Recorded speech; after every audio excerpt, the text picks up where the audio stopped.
احنا زمايلكم المعتصمين عند الباب الرئيسي قدام الوقفه. تمام. احنا معتصمين على افتراضا على تطبيق لائحه 79 بتعديلات 2007.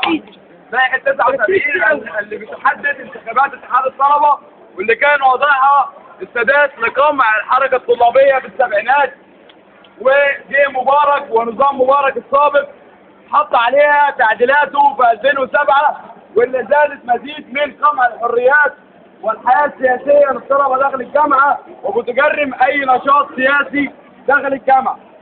اللائحه دي تم تطبيقها مؤخرا علشان يتعمل بيها انتخابات. انتخابات ليه؟ وعشان ايه؟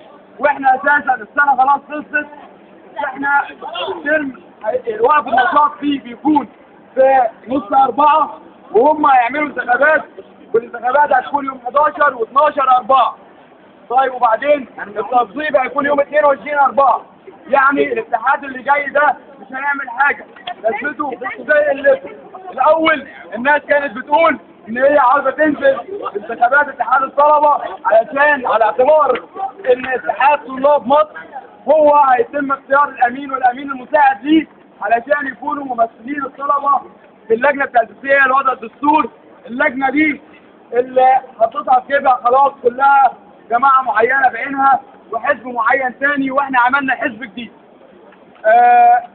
اللائحه دي احنا اعتصمنا، رحنا لوزير التعليم العالي قلنا له احنا بنرفض تطبيق لائحه 79 مره ثانيه، وان كنت عاوز نعمل انتخابات اعملها بلائحه 76 اللي كانوا حاطينها زمايلنا الطلبه في الوقت ده الدكتور عبد المنعم ابو الفتوح والاستاذ حمدين صباح.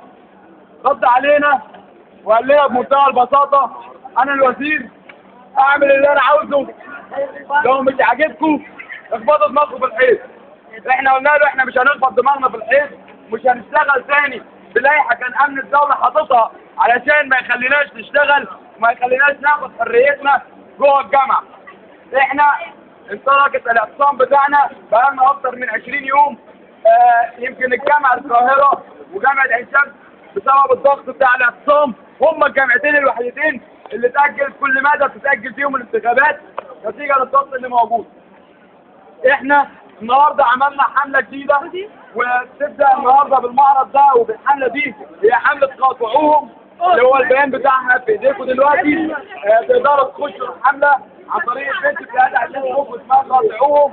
الحمله دي لمواصله الانتخابات بتاعه اتحاد الطلبه اللي هي بتكلف الجامعه 3 مليون جنيه في وقت اساسا مش هيبقى فيه نشاط موجود، وهو بس مجرد ان الانتخابات بتتعمل بتكلف الجامعه 3 مليون جنيه. تمام؟ 3 مليون جنيه دي من فلوس مين؟ من فلوسنا احنا اولى بيها، يصلحوا لنا بيها مدرج، ينظفوا لنا بيها الجامعه بدل ما الجامعه مليانه زباله في كل حته، يخشوا يظبطوا لنا اي حاجه تخصنا احنا.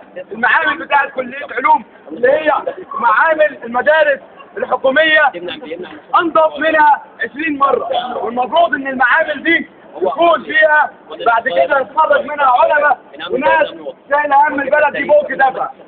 تمام؟ احنا قلنا ان احنا نوضع الانتخابات مش هننزل علشان قوه سياسيه واحده حابه تحتكر كل حاجه في الجامعه. احنا مش هننزل، واعتراضنا كان في الاساس علشان مبدا نزول بلائحه 79 اللي كان واضحها امن الدوله، علشان احنا عملنا ثوره وزمايلنا شباب شهداء راحوا في ميدان التحرير وفي المواقع الثانيه كتير علشان خاطر نشم الحريه. مش بعد ما احنا بنبتدي نشم الحريه بتاعتنا نرجع مره ثانيه لعصر نظام مبارك وما قبل عصر نظام مبارك والدوله البوليسيه مره ثانيه. احنا بنطلب الانتخابات ووجود لائحه كان وضعها امن الدوله، وهنقاطع الانتخابات دي وهنعمل كل ما في وسعنا ان احنا ما نخليش الانتخابات دي تتم. شكرا يا شباب.